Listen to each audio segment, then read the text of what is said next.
안녕하세요. 저는 두 번째 결혼에 정착해 단란한 가정을 꾸리고 살고 있는 재혼녀입니다. 말 그대로 저는 재혼을 했습니다. 다들 재혼에 대해 어떠한 선입견을 가지고 계신지요? 재혼을 포용할 만큼 가치관이 자유로우신 분들 있으실까요? 저는 생각이 좀 자유로운 편입니다. 제가 재혼을 했기 때문에 편드는 거 아니에요. 정말로 재혼이 왜 욕먹어야 되는지 몰라서 그렇습니다. 재혼이 범죄인가요? 왜 재혼 자체만으로 그걸 욕먹어도 마땅한 혼인이라고 보는 걸까요? 불륜도 어쩔 수 없는 인연이라고 개소리를 하는 세상에서 재혼이 왜 고개를 못 들 짓인가요? 단지 앞전 결혼을 실패했기 때문에 저 사람은 하자 있는 게 분명하다라고 생각하는 것도 이젠 그만두고 현실 속도에 따라가는 가치관을 배울 필요가 있지 않나 싶습니다.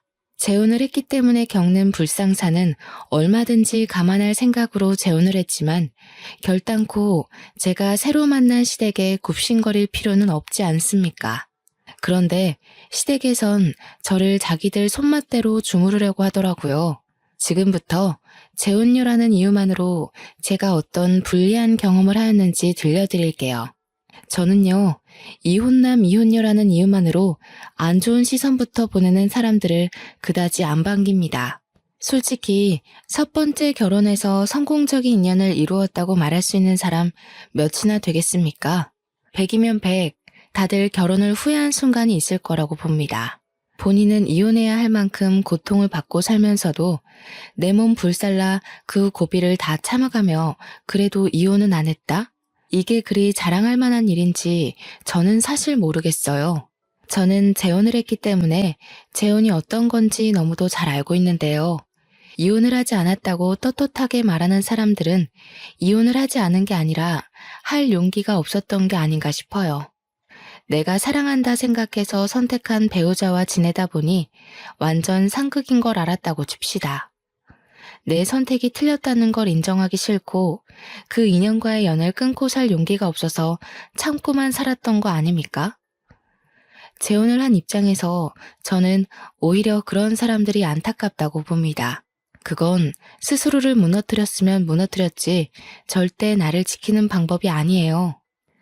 애초부터 상대에게 의지하기 위해 상대 없이는 못 살기 때문에 하는 건 결혼이 아니라 결혼으로 포장된 빈대가 아닌가 생각합니다. 이혼을 조정하려고 드리는 말씀이 아니에요. 적어도 내가 망가지는 걸 느꼈다면 나를 위해서라도 그 인연을 과감히 놓을 줄 알아야 된다는 걸 말하는 겁니다. 자식 때문에 그럴 수가 없다고요? 자식들은 과연 이혼 위기로 보이는 부모님을 보면서 그 상황에 행복할 수 있을까요? 부모님이 이혼 갈등을 겪는 건 자식들에게도 곤욕입니다. 이혼을 안 했다는 건 이혼을 미뤘다는 것일 뿐이에요. 실은 이혼하고 독립적으로 살아갈 용기가 없는 걸 다들 그렇게 포장하는 거잖아요. 저는 저의 행복을 위해 흔쾌히 재혼을 택했던 것입니다. 저한테 첫 번째 결혼은 실패가 아닌 어른이라면 겪을 수 있는 대인관계의 성장통이라고 생각해요. 성격 차이로 헤어진 첫 번째 결혼은 그냥 제가 그 남자랑 안 맞았다고 봅니다. 그 사람도 누군가에겐 최고의 연인이었을 수도 있죠. 저랑은 상극이었을 뿐이고요. 그렇게 이혼여임을 숨기지 않고서 여유를 가지며 살다 보니 두 번째 인연도 자연스럽게 찾아오더라고요. 두 번째 남자는 포장마차 사장님이었어요. 제가 결혼 때문에 잠깐 끊었던 혼수를 다시 즐기기 시작하면서 자주 가던 포장마차가 있었는데 거기 사장님과 대화가 잘 통해 말동무로 지내다가 사장님이 마음을 표시해 주어서 연인이 되었거든요. 사장님은 제가 본 남자, 여자 다 포함해서 가장 마음이 너그러운 사람이었고 그게 장사 마인드에서도 드러나서 손님들에게 주문 안주보다 더한 서비스를 마음 놓고 주는 사람이었습니다. 아마 그래서 제가 더 말동무로 포장마차를 자주 찾았던 것 같아요. 사장님이랑 있으면 저까지 마음이 부드러워지는 느낌이 있었거든요. 한 번은 손님이 시킨 안주보다 더 비싼 서비스를 내주는 사장님을 보고서 남는 게 있냐고 물은 적이 있었는데요. 사장님은 당연히 남는 게 있기 때문에 즐기면서 한다고 껄껄 웃더라고요. 사장님이라고 해봤자 저도 당시에 나이가 있던 처지였기 때문에 사장님이랑은 겨우 3살 차이밖에 안 났습니다. 사장님은 퇴근하고도 저와 흔쾌히 술친구가 되어주었는데 그 덕분에 이런저런 얘기를 다 했다 보니까 당연히 제가 이혼한 사정도 다 알고 있었어요. 그럼에도 저를 결혼 상태까지로 봐줬다는 게 고맙다가도 한편으론 미안하기도 했습니다. 제 입장에선 재혼이 죄라고 생각 안 하지만 초혼인 사람 입장에선 상대가 재혼이면 아무래도 자기가 2번째라는 인식을 할 수 있잖아요. 또 배우자와 같이 초혼인 경우와 혼자서 초혼인 경우는 또 완전히 다르니까요. 그래서 저는 만약 다시 결혼하고 싶은 인연을 만난다면 저 같은 돌싱을 만나려고 했습니다. 하지만 제 이혼 이력을 개의치 않아 하며 사람만 보고 끌렸다는 사장님의 고백 덕분에 저 또한 더 넓은 생각까지 갖게 되었어요. 그렇게 결혼한 저는 당연히 시댁과의 반대에 부딪힐 걸 알고 있었습니다. 제가 아무리 재혼에 대한 유연한 생각을 가지고 있다고 하더라도 아직까진 우리나라에서 재혼이 큰 하자잖아요. 더군다나 시부모는 어르신들일 텐데 요즘 젊은 사람들의 생각을 따라갈 수 있을 리 없지 않습니까? 그래요. 그것까지는 이해할 수 있었고 각오도 했습니다. 그런데 막상 결혼 인사를 드리러 갔더니 남편이 이미 나서서 시부모가 제게 입을 댈 수 없도록 손을 써놓은 것 같더라고요. 시부모가 제 개인 사정을 전혀 묻지 않고 그저 남편과 분가해서 잘 지내봤으면 좋겠다고만 말씀하시더군요. 시작부터 일이 제 입장을 생각해주니 저는 남편에게 더없이 고마웠습니다. 덕분에 저희는 결혼부터 분가까지 아주 수월하게 진행이 되었어요. 재혼 부부라고 보기엔 너무도 신혼 같았고 뭐 하나 트집 잡히는 게 없었죠. 그러나 역시 문제가 없다면 제가 재혼녀 꼬리표로 이 사연을 쓰지도 않았을 겁니다. 결혼을 한 후 이제 막 신혼 살림을 정리하고 나서부터 시모가 저희 집을 방문하기 시작했는데요. 올 때마다 제게 얼마나 황당한 말씀을 하는 줄 아시나요? 첫째는 아들이어야 하는 거 알지? 늙은이 생각이라고 욕할 것 없다. 요즘 것들이 뭘 잘 몰라서 그런 거지. 옛말대로 해야 자다가도 떡이 생겨. 어머니 말씀 잘 알겠지만 아이 성별이 어디 제 마음대로 되나요? 그리고 아직 남편이랑 아이 계획은 의논 못 해봤어요. 시모는 제 입장이 어떤지 별로 들을 생각도 없어 보였습니다. 갑자기 휴대폰을 꺼내 돋보기를 쓰더니 자기가 수소문하여 아들 낳는 방법을 알아왔다고 저한테 메모한 것을 이것저것 설명하기 시작하는 거 있죠. 그 내용 중에는 아들을 낳으려면 여자는 몸을 시원하게 해야 되고 남자는 산성 음식을, 여자는 알칼리성 음식을 먹어야 된다면서 절대 쌀밥을 먹지 말라고 하는 거 아니겠습니까? 이것만으로도 충분히 황당한데 계속 이어지는 시모의 설명 중에는 듣기에 남사스러운 내용도 있었습니다. 부부의 사생활까지 참견하면서 아들 낳을 확률이 올라간다면서 노골적으로 설명을 해주더라고요. 그 순간 제가 왜 이런 말을 듣고 있어야 되나 싶었어요. 그러면서 자기가 약사한테 알아보고 알칼리성에 강한 칼슘제까지 사왔다면서 지금부터 3개월간 꼬박 챙겨 먹으라는 거 있죠. 그날 이후로도 시모는 몇 날 며칠을 제게 전화하거나 방문해서 자기가 알려준 대로 하고 있냐고 검사까지 했습니다. 당연히 저희 부부 잠자리에 대해서도 날짜와 시간까지 물으며 제 배란일까지 계산해서 집요하게 캐물었어요. 집에 올 때는 꼭 냉장고 반찬들도 점검했는데요. 아들 낳는데 안 좋다는 음식은 죄다 마음대로 정리를 해버리는 거 아니겠어요? 어머님, 그거 어제 사온 건데요. 남편이 아침마다 사과 한 쪽씩을 꼭 먹어요. 어머님께서 챙겨오신 것들은 죄다 기름진 것들 뿐인데 남편한테 이런 거 좀 부대껴서 아침 상에는 못 올려요. 못 먹긴 뭘 못 먹니? 내 아들인데 내가 잘 알지. 저 사과는 네가 먹도록 하고 내가 가져온 이 반찬들은 꼭 내 아들만 먹여야 된다. 특히 넌 하루에 한 번씩 이 국화차를 우려 먹도록 해라. 그리고 옷이 그게 뭐니? 내가 집에서는 그런 두꺼운 겉옷 입지 말라고 했잖니. 시모가 저 쉬는 날 연락도 없이 갑자기 들이닥치는 바람에 잠옷을 갈아입지 못해서 아무 겉옷을 걸쳐 입은 거였거든요. 그런데 그걸 확 벗겨버리는 거 아니겠어요? 저는 시모 힘이 그렇게 센 줄 몰랐습니다. 심지어는 어디서 이상한 물건을 사와서는 집안 구석구석에 배치해 놓더니 저더러 하루에 한 번씩 그 물건들을 보면서 아들 낳게 해달라고 기도까지 하라고 하더라고요. 한두 번도 간섭하는 것도 아니고 저희 부부가 임신 계획을 해서 임신이 진행될 때까지 그럴 작정으로 보였습니다. 이건 제가 임신을 하고 싶어도 스트레스 받아서 임신이 안 될 지경이었어요. 시모가 아들 손주 보고 싶어 하는 건 알겠는데 그건 하늘에서 정해주는 거잖아요. 이런 말도 안 되는 근거들로 인해 생기는 게 아닐 텐데 허황된 미신을 믿는 시모가 한편으론 한심하기도 했습니다. 집에 하나둘씩 못 보던 물건이 생기니 초반에는 신경 안 쓰던 남편이 끝내 모형 인형 같은 것들이 뭐냐고 물을 때가 있었는데요. 저는 괜히 남편과 시댁 사이에 트러블이 생길 걸 피하고 싶어 그동안 말을 아끼고 있었거든요.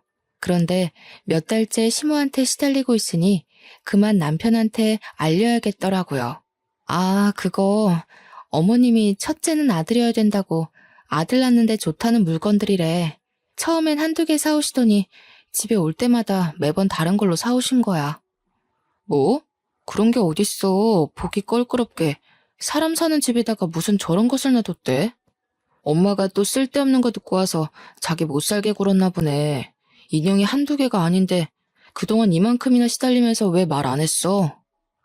그냥 괜히 자기랑 어머님 사이 불 붙이고 싶지 않아서. 그런데 점점 심해지시니까 좀 곤란하긴 하다. 어머님이 자기 좋아하는 나물 반찬도 다 갖다 버리셨어. 자기 보고 산성 음식만 먹으래. 자기 소화기관 안 좋아서 기름진 거 자제해야 되는데 어떡하지? 예상대로 남편은 시모에게 화가 많이 난 얼굴이었습니다. 남편은 결혼을 하고 나서도 제가 재혼녀라는 이유만으로 상처받지 않도록 엄청 신경 쓰는 사람이었는데요. 시모가 제게 입질을 한 걸로 모자라 임신 부분에서 스트레스를 주고 있었다는 사실을 알자 열이 많이 받은 듯 했습니다. 제가 사소한 부분에 대해서도 설명 들었다고 하니까 남편은 더 참지 못하고 시모한테 전화를 걸어 따졌어요.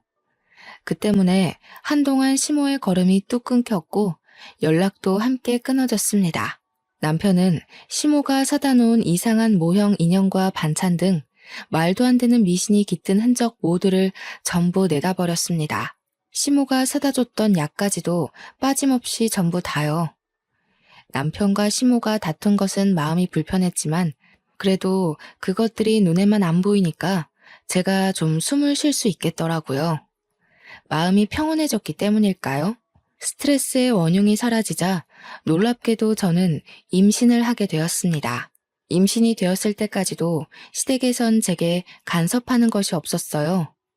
너무 기쁜 나머지 그동안 시모가 저를 피곤하게 했다는 사실을 잠깐 망각하고서 이 사실을 시댁과 친정에 빨리 알렸습니다. 그런데 아니나 다를까 그때부터 시모가 제게 다시 슬슬 입을 대기 시작하는 거 아니겠습니까? 태몽은 누가 꿨니? 어떤 꿈이었어? 너 그동안 내가 시키는 대로 했지? 내가 준 약은 임신하기 전 3개월 정도까진 꾸준히 복용했어야 했는데 똑바로 지켰니? 아, 어머님, 손자 보고 싶은 마음은 알겠는데요. 저희는 그냥 운명에 맡기려고요. 남편도 딸이든 아들이든 상관없이 다 좋다고 했거든요. 그래서 약도 끊은 지 오래됐어요. 아이고, 나 못 산다. 딸은 무슨 딸이야? 안 된다니까 그러네. 내 손주는 무조건 첫째가 아들이어야 돼. 장남이 들어서면 너한테도 좋은 건데 왜 말을 안 듣니? 어머님, 이런 게 고집 부린다고 될 일이 아니잖아요. 딸이든 아들이든 다 제 자식이니까 이제부턴 제가 알아서 할게요. 그리고 어머님 목소리가 너무 크셔서 태교에 많이 안 좋을 것 같아요. 앞으론 신경 꺼주세요. 그때 제 전화통화가 나름 저의 솔직한 감정 표현이었습니다. 시모의 간섭을 듣자마자 지난날의 스트레스까지 겹쳐져 한꺼번에 숨통이 막혔는데 저 때문에 자칫 뱃속의 아이한테까지 피해가 갈까봐 시모를 만나는 것도 싫더라고요. 다행히 남편의 입김 때문에 시모가 저희 집에는 찾아오지 않았어요. 덕분에 저도 시모에게 양해를 구하고는 시댁의 연락은 철저히 외면하며 몸조리에만 신경 썼습니다. 그렇게 태아의 성별을 확인할 수 있는 시기가 다가왔고 병원을 같이 찾은 저와 남편은 뱃속 아이가 딸이라는 사실을 듣게 되었습니다. 아이가 건강하다는 것만으로도 너무 기뻤지만 한편으론 시모의 등살이 걱정되더라고요. 그런데 저와 달리 남편은 정말 많이 행복해했어요. 사실 자기는 딸이 갖고 싶었다고 하면서 자기 꿈이 딸부잣집 아빠가 되는 거래요. 좀 귀엽지 않나요? 남편은 틈만 나면 귀갓길에 딸 물건이나 옷, 인형 등을 사오면서 딸을 맞이할 준비에 한껏 설렘 모습까지 보였습니다. 그런 남편을 보면서 저 또한 두근거렸지만 마음 한구석에는 계속 시모 생각을 놓지 못했어요. 이걸 어떻게 알려야 되나 그 생각 때문에 계속 골머리가 아팠습니다. 결국 산부인과 검진을 한 지 한 달이나 지나서 시모한테 딸이라는 걸 알리게 되었는데요.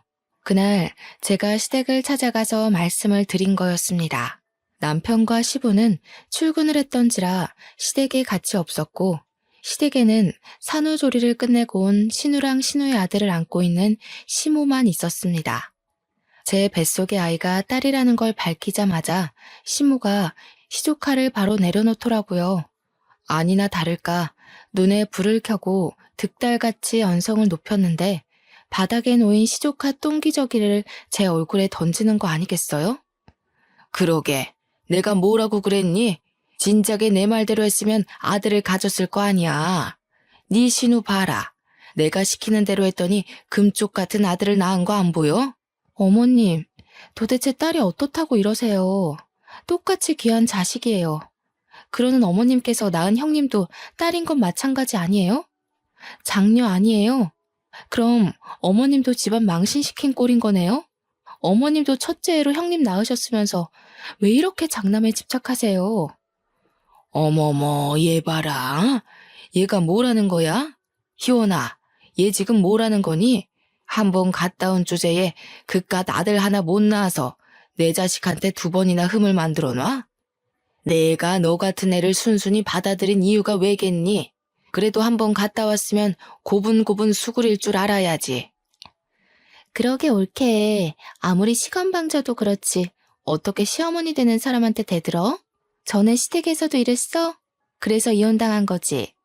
역시 재혼하는 사람들이 다 그렇지. 순진한 내 동생 꼬드겨서 다시 살림 한번 펴보려고 한 것 같은데 결국 똑같은 이유로 내 동생한테 이혼당할 거야. 행동 조심해. 아들, 딸 얘기하다가 갑자기 제 재혼 얘기는 왜 나온 거죠? 애초에 아들, 딸 문제로 이런 다툼이 생겼다는 것 자체가 저는 이해할 수 없었어요. 기가 막혀서 저는 참지 않고 신우한테도 대들었습니다. 지금 뭐라고 했냐고, 왜 잘 알지도 못하는 남의 인생사 함부로 말하냐고 고함을 쳤더니 신우는 뻔뻔하게 고개 쳐들고서 저를 비웃는 거 아니겠어요? 그럼 그렇지. 사고 친 인연들 보면 다 불륜녀나 이혼녀, 재혼녀더라. 어쩌다가 내 동생이 올케 같은 해진 여자한테 넘어갔는지 모르겠는데 올케가 지금 당당할 입장은 아니야. 뭐라고요? 해진 여자? 이 집 사람들은 뭘 얼마나 잘난 삶을 살고 있길래 저한테 그런 식으로 말하는 거예요? 하긴 입에 걸레 문 사람이 잘 살아봤자 얼마나 잘 살아왔겠어요? 입에 걸레 문 사람? 올케 미쳤어? 나 올케한테 형님 되는 사람이야. 아무리 개념이 없다고 해도 그렇지 어떻게 예의 없이 그딴 말을 해? 이것 봐. 결혼 실패했던 여자들은 다 이유가 있다니까. 신우가 저를 앞에 두고 막말을 자꾸 하잖아요. 제가 그런 모욕을 듣고 있을 이유가 없지 않습니까? 더 이상 화를 참을 생각도 없던 저는 겨우 1살인 신우 아들 앞에서 신우에게 달려가 머리채를 잡고 흔들었습니다. 옆에서 깜짝 놀라 소리 지르던 시모는 우왕좌왕하다가 당장 남편한테 전화하더라고요. 남편한테 제가 미친 짓 한다고 고자질하기 바빴어요. 저는 남편이 오는 15분가량의 시간 동안 신우와 서로 머리채를 붙잡고 싸움을 멈추지 않았습니다. 그 사이 신우는 정말 입에 담기도 민망한 쌍욕을 무수히 많이 했어요. 아들을 앞에 두고 그러고 싶은지 말도 안 나오더군요. 한참 지지고 못 갔을까 신우가 하필이면 발을 올렸고 그걸 피하느라 신우 머리를 잡고 있던 손을 놓아버렸네요. 그래서 신우는 엉덩방아를 찌으면서 요란하게 넘어졌는데요. 다행히도 때마침 남편이 문을 따고 들어왔고 남편은 들어오자마자 저만 먼저 살폈어요. 조심히 배를 안고 있는 저를 부축해 주었죠. 뭐 하는 짓이야? 이 사람 지금 뱃속에 아기가 있다고. 그걸 아는 사람이 아내를 몰아세운다는 게 정상적인 행동이야? 제발 누나가 책임질 수 있는 행동만 하라고. 뭐야? 지금 누구 편을 드는 거야? 먼저 잡은 건 저 여시가 먼저 그랬어. 내가 계속 당하다가 겨우 뻗은 발이었는데. 저거 분명 버릇 나빠져서 이혼 당한 걸 거야. 너처럼 오냐오냐 다 들어주니까 신은 무서운 줄 모르고 나대잖아. 빨리 제 전 남편 찾아가서 물어봐. 그래, 맞다. 그리고 떨어지면 오히려 잘 된 거 아니니? 그래봤자 들어있는 게 딸일 뿐인데 이참에 다시 아들 준비하면 되고 좋지 뭘. 재혼 꼴이 달고 왔으면 손주라도 우리가 원하는 아들로 낳아야 될 거 아니겠어? 시모와 신우의 막말에 제가 다시 어떻게 해보려고 일어났는데 되레 저는 더 잠자코 있을 수밖에 없었습니다. 남편이 신우한테 다가가 신우의 뺨을 때렸기 때문이죠. 신우는 남편 힘에 밀려서 자기 아들 옆으로 완전히 꼬꾸라져 버렸습니다. 저도 놀랐는데 시모랑 신우는 자기들 핏줄이 그러니까 얼마나 놀랐겠어요. 상종 못할 인간들. 한 번만 더 내 와이프랑 내 딸한테 손대고 입대면 나 그땐 이 집 호적에서 나올 거야. 장남이 뭐 돼수야? 장남인 아빠도 내 결혼에 대해서 아무 말도 안 하는데 왜 어줍잖은 당신들이 난리야. 뭐? 아들아, 네가 어떻게 엄마한테 그런 소리를 할 수가 있어? 고작 저런 여자 하나 때문에 엄마를 협박해? 전현이 사주한 거지. 그렇지? 조용히 하세요. 평생 내 얼굴 안 볼 생각이면 계속해서 내 가족 건드려봐. 나 절대 그냥 하는 소리 아니야. 내 딸 손대는 순간 누나 아들도 잘못될 줄 알아. 남동생의 협박에 놀란 건지 신우는 남편의 말에 눈물까지 보이면서 억울했습니다. 저는 남편의 부축을 받고 그대로 시댁을 빠져나왔어요. 혹시나 싶어 남편이 산부인과로 저를 데려가서 딸아이가 괜찮은지 확인까지 하더라고요. 이상 없다는 전문의의 말을 듣고 나서 남편은 제게 마음 놓고 사과를 했어요. 우리 엄마랑 누나가 옛날부터 좀 간섭이 많은 사람들이었어. 자기 재혼에 대해서도 자꾸 트집 잡으려길래 나름 내가 찍소리 못하게 해놨는데 이런 수모 겪게 해서 미안해. 내가 아빠랑 상의해서 다시는 당신 옆에 얼씬 못하게 해줄게. 남편의 진심 어린 사과가 너무 고마웠고 든든했습니다. 남편의 잘못이 아니잖아요. 그래서 남편에겐 다른 원망은 없었어요. 남편이 시댁한테 당하는 제 사정을 모르는 것도 아니었고 나 몰라라 하는 것도 아니지 않습니까? 그런 남편이 저를 지켜주고 있었기 때문에 저도 굳건히 버틸 수 있었던 겁니다. 그래서 시모랑 신우가 저한테 더 이상 손을 못 댔냐고요? 그건 또 아닙니다. 그 둘은 오히려 더 열이 받아서는 남편이 제 게임에 넘어갔다고 생각해 저를 확실히 구워 삶으려고 작당을 하기 시작했어요. 저는 출산을 하기 전까지 몇 번이나 시댁 식구들 때문에 유산의 고비를 넘겨야 했습니다. 한 번은 시모가 남편을 통해서 여자 몸에 좋다는 한약을 선물하더라고요. 절대 이럴 사람이 아니기에 저는 끝까지 의심의 눈을 거두지 못했죠. 결국 저는 곧장 한약 봉투에 표시된 한의원을 찾아가서 시모가 대체 어떤 약재를 써서 만들었는지 물어보기까지 했습니다. 네, 여자한테 좋지 않은 한약이 맞다고 하더군요. 그래서 한의사가 시모한테 절대 가임기 여성에게는 음용하지 말라고 몇 번이나 말했다고 합니다. 하지만 시모는 자기 아들 거 짓는 거니까 걱정하지 말라고 했대요. 두 모녀는 끊임없이 저를 공경에 빠뜨렸습니다. 남편이 시댁에 경고를 줬다고 말을 들을 사람들이었다면 제가 이렇게 스트레스를 받지도 않았겠죠. 그래도 그 경미한 위험들이 제 앞에 닥칠 때마다 저는 하늘이 도운 건지 다행히도 운 좋게 고비를 넘겨왔는데요. 딱 한 번 불운을 피하지 못해 정말 위험할 뻔했던 적이 있었습니다. 그들을 도무지 용서를 해선 안 되겠다고 마음을 먹은 날이기도 했죠. 한날 장을 보고 횡단보도를 건너가던 중이었는데요. 갑자기 신호를 무시하고 달려드는 차 때문에 깜짝 놀라서 발을 헛디뎠거든요. 그때 하필 남산만 했던 배로 중심이 쏠리는 바람에 주위 사람들이 황급히 달려와 저를 도와주었습니다. 당시 제가 많이 놀라긴 했었나 봐요. 그만 기절까지 해버린 거 아니겠습니까? 그 와중에도 저는 쌩 지나가 버린 차 번호를 눈으로 외우고 난 뒤에 의식을 놓았던 걸로 압니다. 아마 아이를 지키고 싶던 엄마의 독한 의지 덕분에 저도 모르게 그럴 수 있지 않았나 싶은데요. 그 순간 발휘한 기지가 훗날 제게 역전의 기회를 안겨준 중요한 키가 되기도 했어요. 저는 119에 실려오는 도중 정신을 차렸는데 눈 뜨자마자 구급대원들에게 나는 괜찮으니 우리 아이 좀 빨리 검사해달라고 졸랐습니다. 그래서 아이를 먼저 확인했고 다행히 아이는 무사한 걸 들었습니다. 아이가 씩씩하게 잘 견뎌준 것이겠죠. 그제야 마음이 놓인 저는 남편에게 연락을 넣고 병실에서 멍 때리고 누워 있었습니다.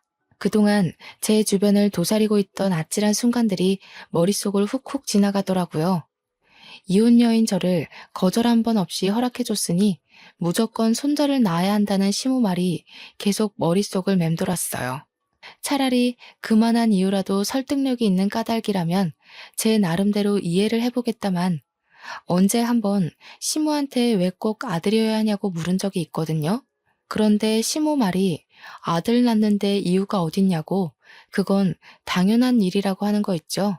그러는 본인은 딸을 첫째로 가져놓고 왜 자꾸 저한테 그런 억측을 부리는지 모르겠습니다. 뒤늦게 뛰쳐온 남편은 제가 괜찮은 걸 눈으로 확인하고 의사까지 불러서 제 상태를 제대로 듣고 난 뒤에야 안심을 했습니다. 제 앞에 무릎을 꿇더니 또다시 시댁 대신 사과를 하였어요. 당신은 잘못 없다니깐. 어린애들이 하는 장난질도 어른이 감당 못할 때가 있는데 다 큰 성인들이 그러는 걸 당신이 어찌 알고 맞겠어. 당신이 자꾸 시댁 대신 사과를 하면 난 그게 더 마음 불편해. 솔직히 어머님이랑 형님 용서 못하겠는데 당신이 이러면 내가 용서해야 될 것 같단 말이야. 그렇지. 거기까진 생각 못했다. 그래도 미안해. 내가 더 주의를 기울였어야 되는 건데. 정말 엄마랑 누나가 이렇게까지 나올 줄 몰랐어. 내가 생각해도 이건 사람 짓이 아니라고 봐. 그날 남편은 제 손을 잡으면서 심지를 단단하게 굳혔어요. 시댁한테 경고했음에도 정신 못 차리고 이런 몰상식한 짓을 벌였으니 자기가 그냥 천륜을 끊겠다고 하더라고요. 가족이라고 무조건 다 포용해야 될 의무는 없다면서 시모와 신우가 먼저 선을 넘었으니 뱃속의 자식을 위해서라도 위험 요인을 끊어내는 게 맞다고 하였습니다. 저는 별로 다친 곳이 없어 그날 남편과 함께 바로 퇴원을 했고 남편은 시댁에게 전화를 하여 절연할 것을 제대로 통보했어요. 그리고 살인미수로 고소도 할 거라고 했습니다. 저는 그런 엄벌까진 생각하지 못했는데 남편은 확실히 가족이라고 봐줄 생각이 없어 보이더라고요. 신고하는 데엔 문제 없었어요.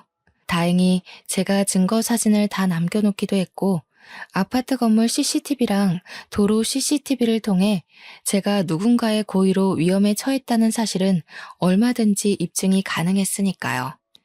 계속 상황을 모른 척하며 떳떳하게 주장하던 시모가 남편이 고소를 한다고 증거 다 있다고 확고한 발언을 하자 그제야 당황해서 꼬리를 내리기 시작했는데요. 남편은 그 변명의 목소리조차 듣기 싫다면서 그대로 전화를 끊어버렸어요. 그랬더니 다음 날 시모가 신우랑 같이 저희 집에 찾아와서 남편을 붙잡고 늘어지더라고요. 아들아, 정말 이 엄마 마음을 몰라서 그런 거니? 나쁜 뜻은 전혀 없었어. 너랑 새아기가 단단히 오해를 한 거다. 우리는 새아기한테 전혀 해코지할 생각이 아니었어. 그저 서운한 마음을 작게 표현했을 뿐이라고. 그래. 너는 뭐 그런 걸로 가족끼리 고소한 애만에 무섭게 말해? 올케도 다 아니까 그동안 말 안 하고 있었겠지. 안 그래, 올케? 괜히 작은 문제로 일 키우지 말고 그만 화 풀어. 앞으론 안 그러면 되잖아.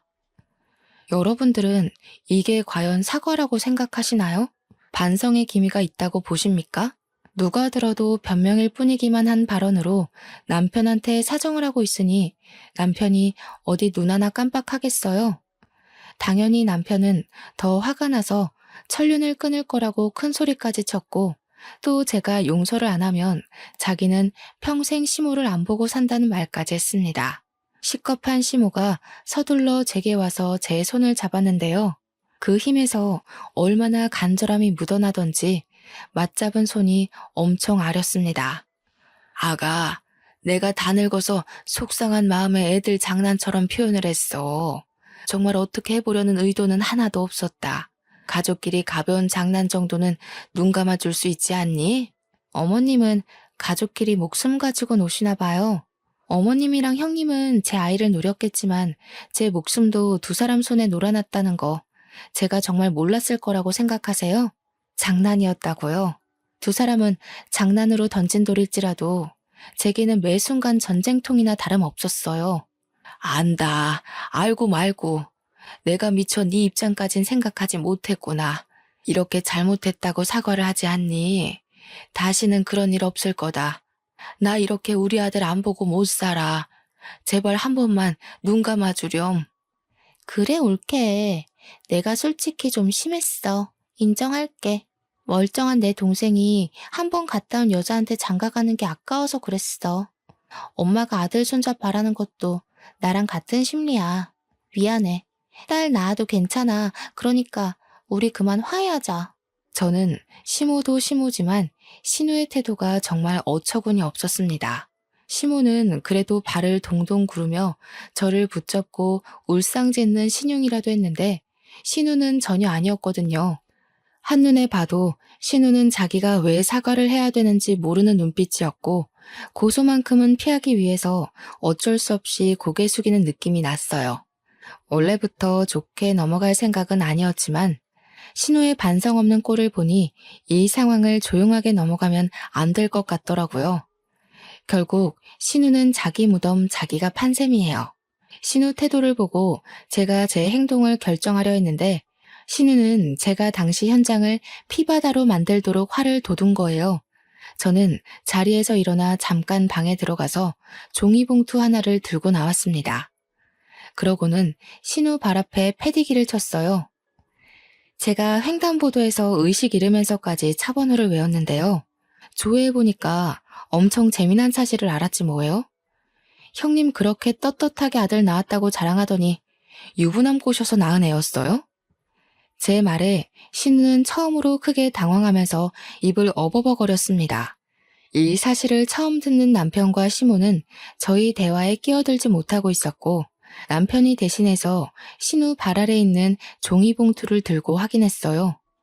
남편이 평소 눈치가 빠른 편인데 아니나 다를까 남편의 표정이 어그러지면서 대충 뭔가를 눈치챈 것 같더라고요. 이게 다 뭐야? 이거 누나잖아. 이 사람이 이번에 새로 만났다는 남자야? 그렇게 꽁꽁 숨기고 나중에 밝혀주겠다더니 이 사람 뭐 하는 사람인데? 아, 그거 형님이 불륜녀라는 증거야. 내가 형님이 뭔 차에 사고 당할 뻔했다고 했잖아. 어떻게 보면 그것도 뺑소니나 다름없는데 경찰한테 차 조회 좀 해달라고 했지. 그런데 웬 아저씨 차라고 하더라고. 내가 아는 게 있는데 절대 그럴 리가 없다고 생각했어. 그래서 더 알아봤더니 글쎄 그 차주인이 시조카의 아빠라고 하더라. 당연히 남편이 보고 있는 사진들은 제가 몰래 신우 뒤를 밟아서 찍어놓은 불륜 현장의 모습이었습니다. 신우는 남의 가정 파탄내고 유부남의 아이를 가진 불륜녀 입장이었던 겁니다. 저도 당시 그 사실을 알고 얼마나 놀랐는지 몰라요. 이렇게 추악스러운 실체를 갖고 있는 사람이 저한테 재혼녀라고 그렇게 손가락질했던 거잖아요. 놀란 것도 놀란 거지만 곰곰이 생각할수록 기분이 나빠지더라고요. 신우는 그럴 만한 입장이 아닌데도 저를 그리 못살게 굴었다는 거 아닙니까? 무슨 낯짝이 그렇게 두꺼운지 몰라요.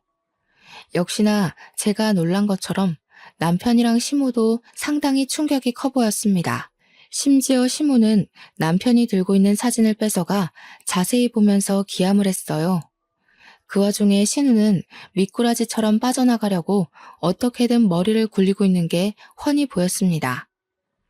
형님, 저한테 사고는 불륜녀, 이혼녀, 재혼녀가 치는 거라고 하셨나요? 틀렸어요. 이혼녀, 재혼녀는 적어도 범죄자는 아니거든요. 그런데 불륜은 고소받아 마땅한 범죄잖아요.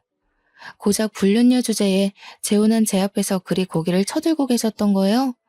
어떻게 그리 뻔뻔할 수가 있어요. 식구들이 형님 이런 사람인 거 모르고 속아주니까 다 만만해 보이기라도 했나 봐요? 뭐라는 거야, 이 정신 나간 년이. 올케 내 스토커야?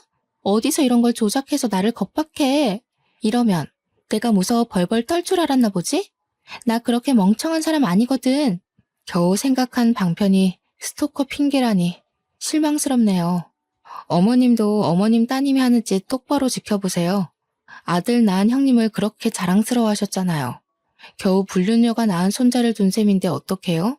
동네방네 손자 자랑할 수 있겠어요? 손자 자랑 전에 불륜녀 엄마라고 소문 먼저 날 텐데 괜찮으실지 모르겠네요. 제 말에 시모는 얼굴이 시뻘개져서 신우를 노려봤습니다. 제 앞이라 쪽팔린지 차마 딸에게 쓴소리는 못하더라고요. 배신감에 치를 떨면서 소파에 덩그러니 누워있는 시조카까지 노려보는 거 아니겠어요? 더 이상 빠져나갈 구멍이 없다고 생각한 신우는 이 모든 상황에 당황해서 갑자기 소리를 빽 질렀는데요.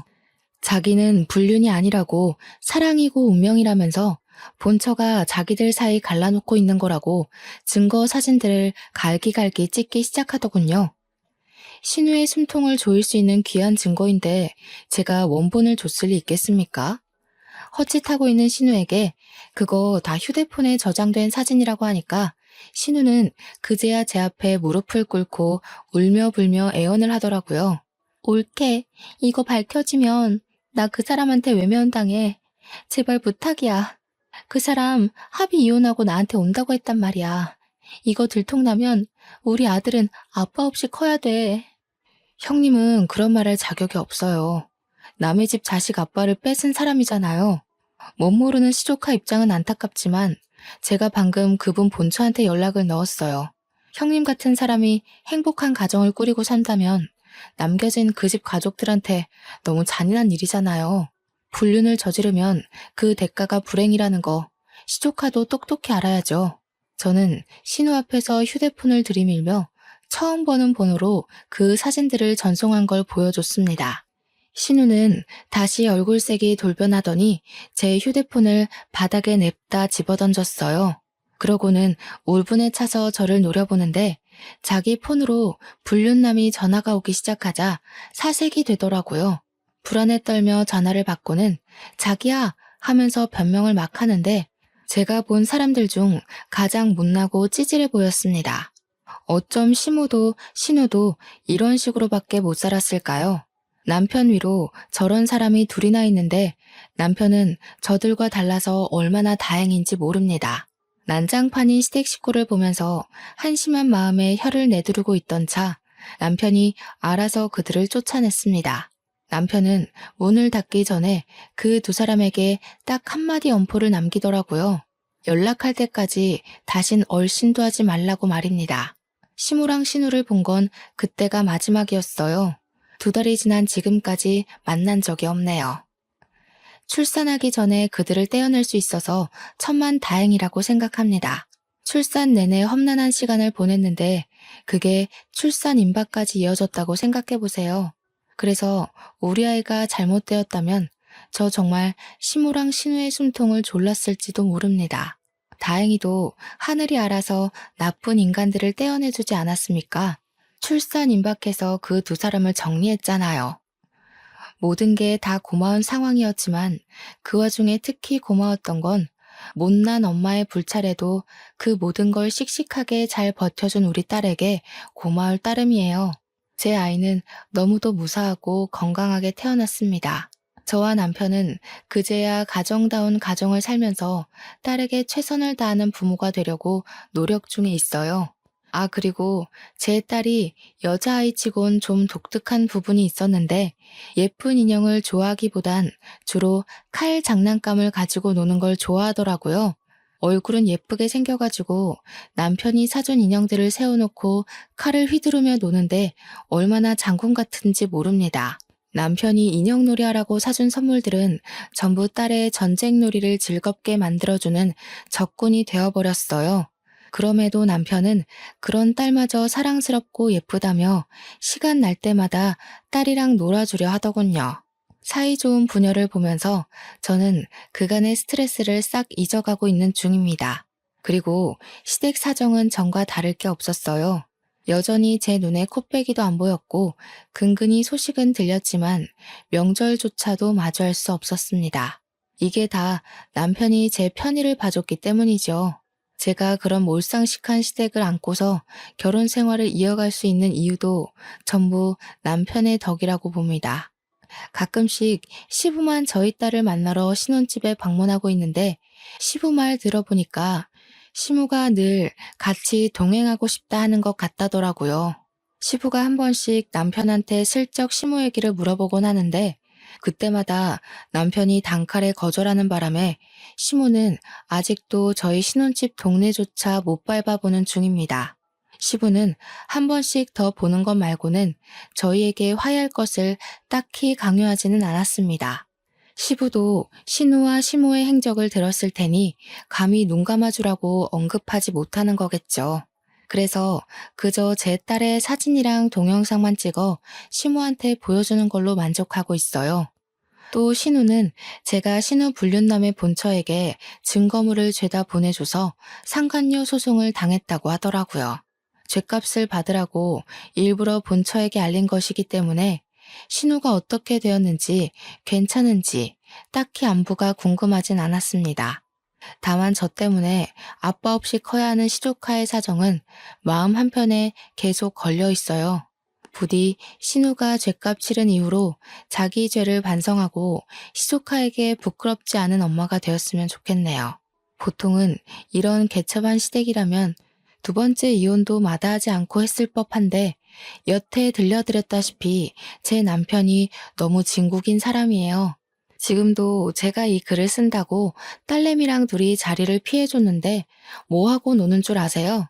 아이가 6살 이전까지 촉각놀이를 하면 건강한 사고력을 가진다는 걸 공부해와서는 거실에서 밀가루 파티를 벌이고 있어요.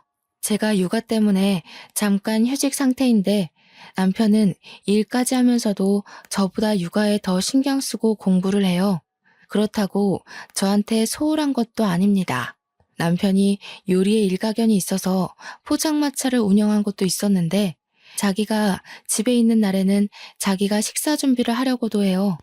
제가 이런 사람을 두고 어떻게 다른 생각을 하겠습니까? 저는 남편을 만나 너무 행복해요. 시댁이 그런 사람들일지라도 남편 때문에 이겨내고 싶을 만큼 남편을 사랑합니다. 앞으로 제 삶에서 다른 인연은 없을 거예요. 저를 위해 살려고 노력했기 때문에 제가 완벽한 제 짝을 만나지 않았나 싶습니다. 나랑 잘 맞는 사람을 찾는 건 참 힘들다는 거 압니다. 결혼을 겨우 2번째 만에 성공한 저조차도 복권 당첨이나 다름없다고 생각하고 있어요. 이게 서로 존중하는 마음이 참 중요한 것 같아요. 상대방을 나로 생각하면서 내가 받고 싶은 대우만큼 상대방을 대우해준다면 잘 맞는 사람을 찾는 게 꽤 금방일지도 몰라요. 천생연분이 나타나길 바라기보단 나를 먼저 가꾸고 있는다면 좋은 연분이 반드시 생길 겁니다. 제 사연은 여기까지입니다. 들어주셔서 감사하고요. 항상 행운 가득한 날 되시길 바래요.